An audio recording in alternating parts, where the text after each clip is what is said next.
Welcome to Pod Travel Plan, and welcome to this episode in our series Exploring Vermont. I have a question for you.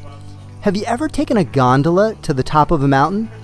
Okay, what about riding a mountain bike down that same mountain? Come along and join us on a ride that you won't soon forget as Pod Travel Plan takes you along to experience the extreme sport of downhill mountain biking today. And oh yeah, bring your appetite for adventure. I promise you won't leave hungry.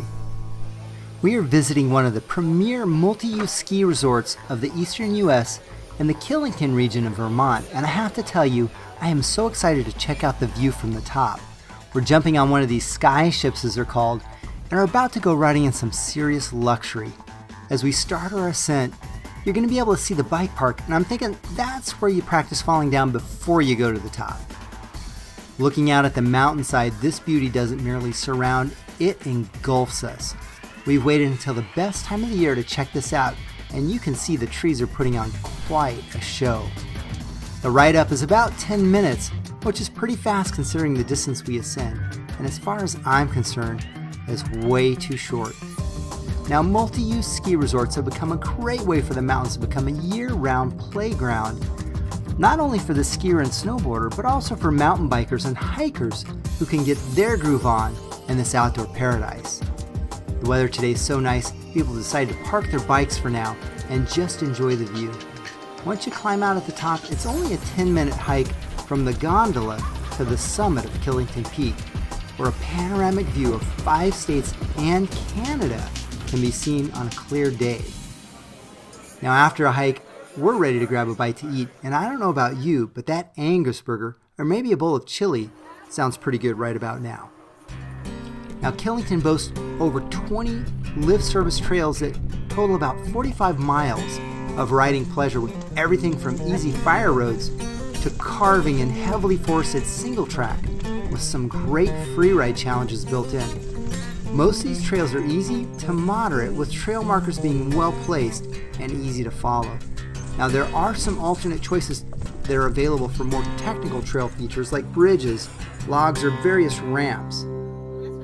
The mountain bike rentals are right at the base of the lift if you haven't brought your own, and of course, helmets and pads are a must. Now, it's time for us to head back down the easy way, and though we're sad to be leaving such a magical experience behind us, the thrills aren't over yet. One thing that doesn't get old as we descend in our private gondola is the 360-degree view out the windows.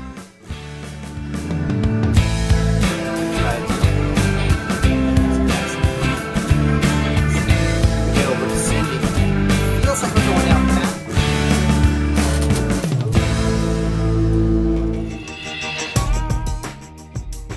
You probably noticed the great art on this 104-car fleet.